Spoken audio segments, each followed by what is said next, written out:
नमस्कार जोहार। चले जानते हैं झारखंड की ताज़ा खबरों को, लेकिन उससे पहले अगर आपने अभी तक इस चैनल को सब्सक्राइब नहीं किया तो सब्सक्राइब कर ले, जिससे कि आपको झारखंड की ताज़ा खबर रोजाना मिलती रहे।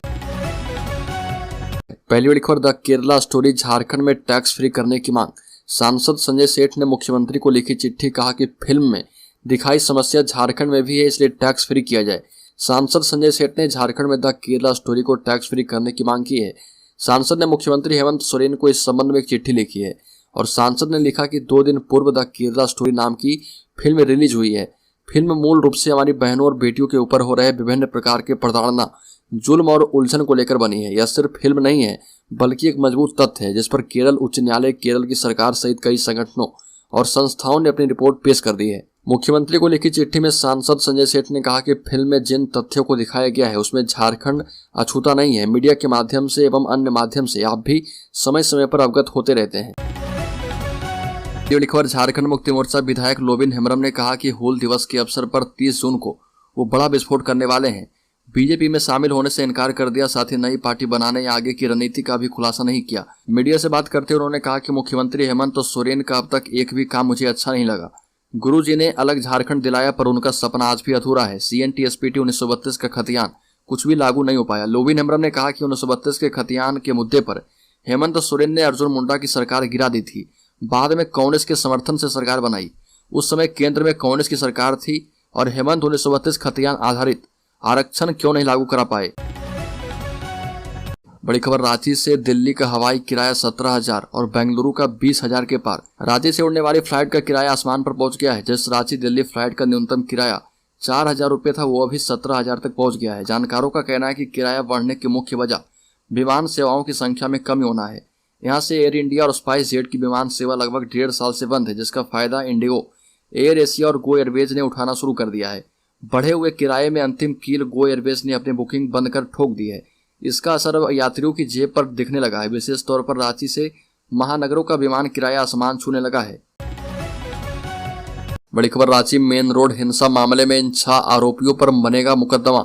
गृह सचिव को भेजा गया प्रस्ताव। रांची के मेन रोड हिंसा मामले में लोअर बाजार थाने में दर्ज मामले में 6 आरोपियों के खिलाफ मुकदमा चलाने की अनुमति मिल गई है और इसमें बालूमाथ निवासी मोहम्मद सरफराज आलम, पत्थल कुदवा इस्लाम नगर निवासी मोहम्मद सबीर अंसारी, गुदड़ी चौक इमारत सरिया लेन निवासी मोहम्मद तवारक कुरैशी, कलाल टोली निवासी मोहम्मद अफसर आलम, इस्लाम नगर पत्थल कुदवा निवासी मोहम्मद उस्मान उर्फ करण कच्छप, साउथ स्ट्रीट कुर्बान चौक निवासी मोहम्मद शहबाज का नाम शामिल है।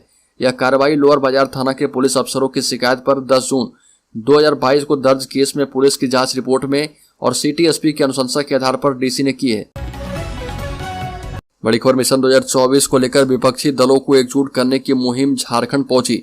हेमंत सोरेन से मिले नीतीश कुमार, बोले कुर्सी की लड़ाई नहीं, मोदी को हराने के लिए हम एक हुए हैं। बिहार के मुख्यमंत्री नीतीश कुमार ने शाम हेमंत सोरेन से मुलाकात की। इसके बाद संयुक्त संवाददाता सम्मेलन में नीतीश कुमार ने कहा कि हम एकजुट हैं। वहीं हेमंत सोरेन ने नीतीश कुमार के साथ हुई बातचीत की जानकारी दी और कहा कि राजनीतिक लोग उठते बैठते रहते हैं तो तरह तरह के सवाल भी उठते हैं। इस लोकतांत्रिक देश की क्या पहचान हो, इस पर चर्चा चल रही है। यही चर्चा रांची पहुंच चुकी है। नीतीश कुमार के साथ संक्षिप्त वार्ता हुई। विपक्ष के राजनीतिक विचारों को इकट्ठा करने के लिए बहुत जल्द फिर से बैठक होगी। बड़ी खबर, नीतीश कुमार के विपक्षी गठबंधन के प्रयास में अपना चेहरा चमका सकती है झारखंड मुक्ति मोर्चा, परंतु उसका हिस्सा बनना मुश्किल है। बिहार के मुख्यमंत्री नीतीश कुमार देश में भाजपा विरोधी दलों को एकजुट करने में जुटे हैं। हालांकि कांग्रेस के बारे में स्थिति स्पष्ट किए बगैर यह सब झारखंड में भी संभव नहीं है।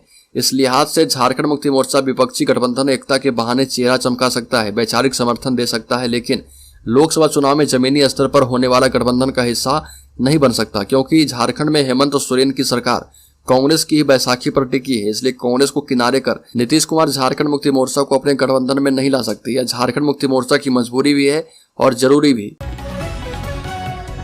बड़ी खबर, झारखंड मुक्ति मोर्चा के बागी विधायक लोबिन हेम्ब्रम ने एक बार फिर से अपनी सरकार पर निशाना साधा और लोबिन हेम्ब्रम ने कहा कि राज्य में झारखंड मुक्ति मोर्चा कांग्रेस राजद गठबंधन की सरकार को 3.5 साल पूरे हो गए। इतने वक्त में कोई काम बेहतर का नहीं हुआ। मुख्यमंत्री सोरेन का एक भी काम अच्छा नहीं है। लोबिन हेम्ब्रम ने कहा कि यही हेमंत सोरेन थे जिन्होंने 1932 के खतियान के मुद्दे पर अर्जुन मुंडा की सरकार गिराई थी। लोबिन कई बार मंचों पर अपनी पार्टी के सरकार को घेर चुके हैं और हमेशा शिबू सोरेन से अपने संबंध अच्छे बताए हैं और कहा है कि मैं हमेशा गुरुजी का सम्मान करता हूं।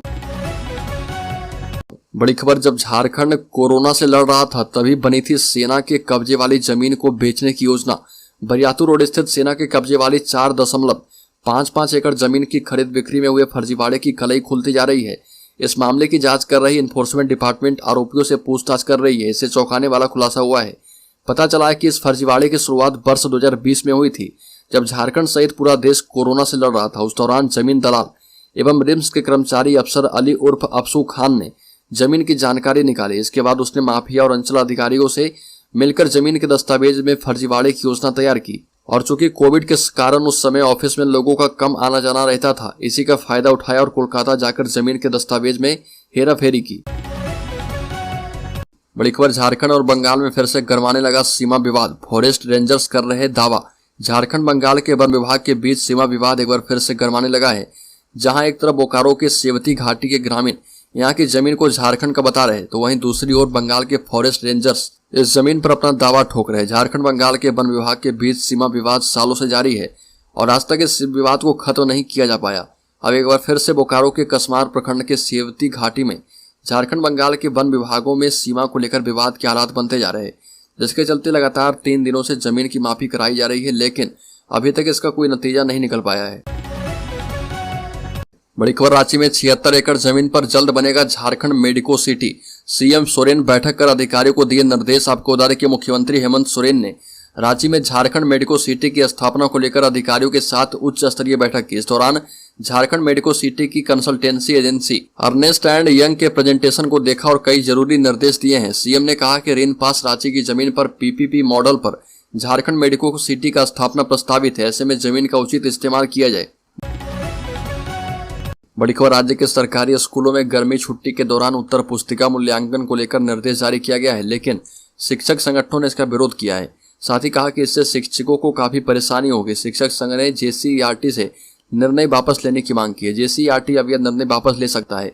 जेसीईआरटी ने जिलों को भेजे गए पत्र में कहा कि राज्य के अधिकतर जिलों में 15 मई से 10 जून तक गर्मी की छुट्टी निर्धारित है। इस दौरान वार्षिक परीक्षा की उत्तर पुस्तिका का मूल्यांकन भी किया जाना है। ऐसे में सभी शिक्षक गर्मी की छुट्टी के दौरान घर में उत्तर पुस्तिका का मूल्यांकन करेंगे। इस दौरान 1 जून से विद्यालय में नया शैक्षणिक सत्र भी शुरू होगा।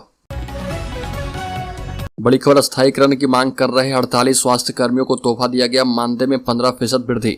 अस्थायीकरण की मांग को लेकर 1 माह 10 दिन तक हड़ताल पर रहने वाले अनुबंध कर्मचारियों को स्वास्थ्य विभाग ने 7वें वेतनमान के विरुद्ध मानदेय में 15% बढ़ोतरी का तोहफा दिया है।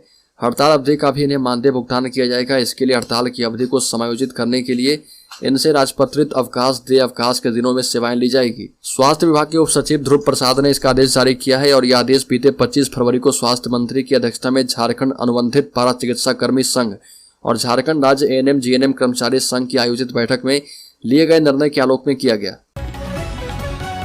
बड़ी खबर, झारखंड में अवैध खनन रोकने को उड़नदस्ता गठित किया गया। डीआईजी को सौंपा गया निगरानी का जिम्मा।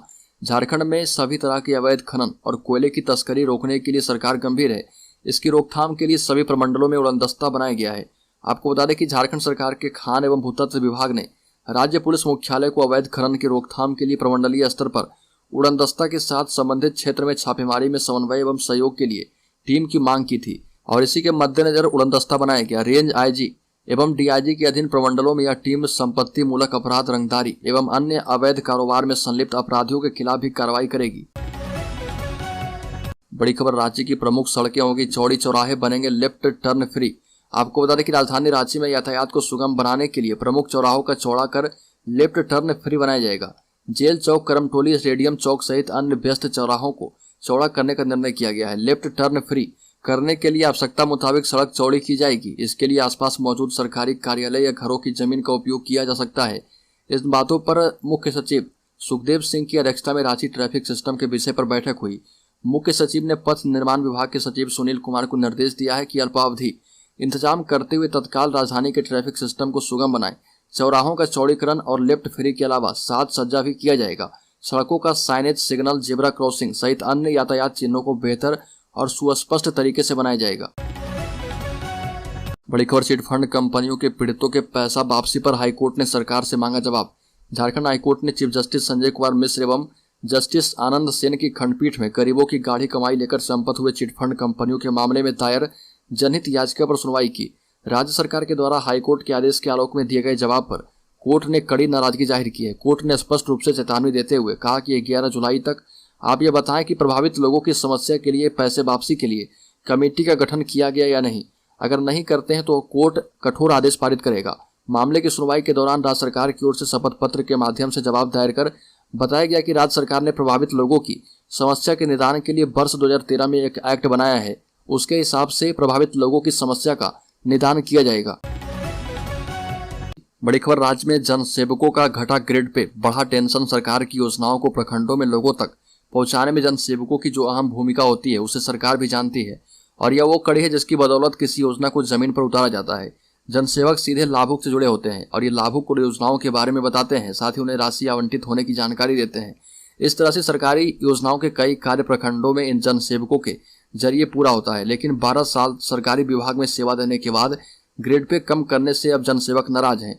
दरअसल जनसेवकों का ग्रेड पे 2400 से घटाकर 2000 रुपये कर दिया गया है और इससे उनका असंतोष बढ़ता जा रहा। सरकार के इस निर्णय के विरोध में प्रदेश में कई जगहों पर पहले जनसेवकों ने काला बिल्ला लगाकर कार्य किया और फिर धरना किया। इससे आगे बढ़ते हुए राजधानी रांची में मशाल जुलूस निकालकर अपना आक्रोश व्यक्त किया है। वहीं अब झारखंड राज्य जनसेवक संघ ने इस मामले को लेकर एकजुट हो चुके हैं। संघ ने पूरे प्रदेश में हड़ताल कर सरकार से इस आदेश को वापस करने की मांग की है। बड़ी खबर, झारखंड और पश्चिम बंगाल का वन विभाग सीमा विवाद में उलझ गया है। पश्चिम बंगाल के वन विभाग ने झारखंड की सीमा पर अपना बोर्ड लगा दिया है। इस पर झारखंड के वन विभाग ने आपत्ति जताई है। कुछ समय के लिए दोनों वन विभाग आमने सामने आ गए। हालांकि बाद में मामला कुछ और निकला। दावा है कि विवाद सुलझा लिया गया है। हालांकि उक्त घटनास्थल पर दोनों ही राज्यों के वन रक्षक तैनात हैं। अब विवादित जगह पर जल्द ही झारखंड का वन विभाग पेड़ और अपना बोर्ड लगाएगा और यह पूरा मामला बोकारो जिले का है। दरअसल यहाँ पश्चिम बंगाल के वन विभाग ने झारखंड के सीमा क्षेत्र में एक जगह को अपनी वन भूमि के रूप में चिन्हित करते हुए बोर्ड लगा दिया था।